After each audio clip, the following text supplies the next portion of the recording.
I'm Audra Stafford here at the Old Globe Theater to get the buzz on the world premiere musical, Whisper House, from the two talented guys who know it best, Jarrow and Duncan Sheik.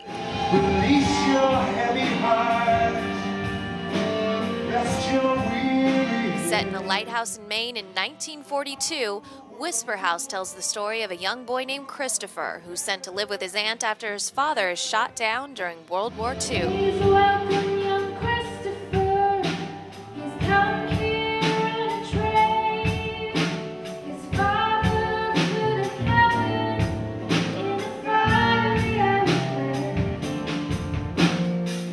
When he gets to the lighthouse, there's a couple disturbing things. One, the lighthouse is very spooky and he becomes convinced that it's haunted. Two, there's a Japanese man who works at the lighthouse as a hired hand, and he becomes pretty convinced that this guy is a spy.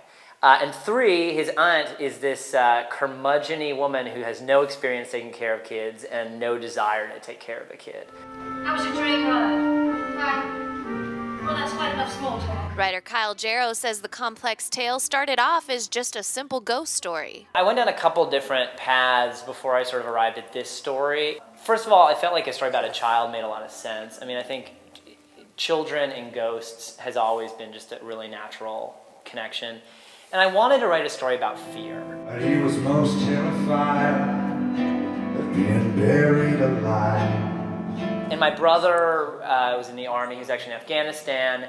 So it seemed to me if there was a way to tie all of that together, that was just something that I was interested in writing about at the time. To bring the story to life musically, Jarrow enlisted the talents of singer-songwriter and two-time Tony winner for his work on Spring Awakening, Duncan Sheik. My first strategy was that I was going to take Kyle's text, and whatever happened in previous scenes, I was going to actually plagiarize his words and turn them into songs. There's no such thing as ghosts.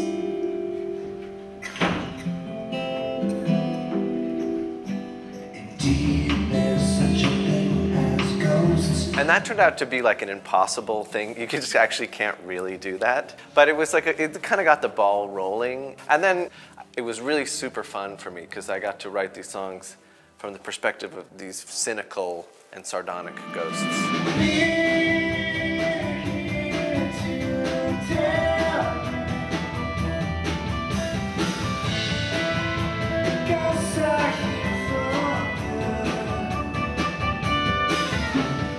Those ghosts also gave Sheik a chance to play with the instrumentation. I thought, well, these ghosts, they drowned in 1912, so maybe there should be a layer of instrumentation that was like the last vestiges. Sound effects from the show. Yeah, the last vestiges of what the instruments they would have used in 1912.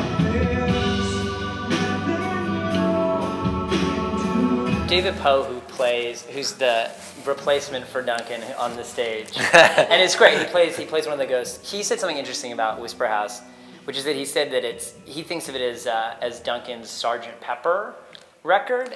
I think he actually called it my White Album. Your White Album, okay. Kyle. All right, Let's get one thing straight. My Sgt. Pepper was another record. Okay. All right. But I think what's true about that is there's a lot of humor in the music. Yeah. And then there's these moments of beauty.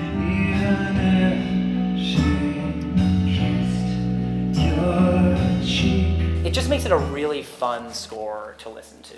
Jarrow and Sheik say the Old Globe has been a great fit for Whisper House. I've been so appreciative and kind of honored that there's been such a good energy around it. As for where they'll go next, obviously we'd love to go to New York at some point. But for now, they're just enjoying the whispers of a full house.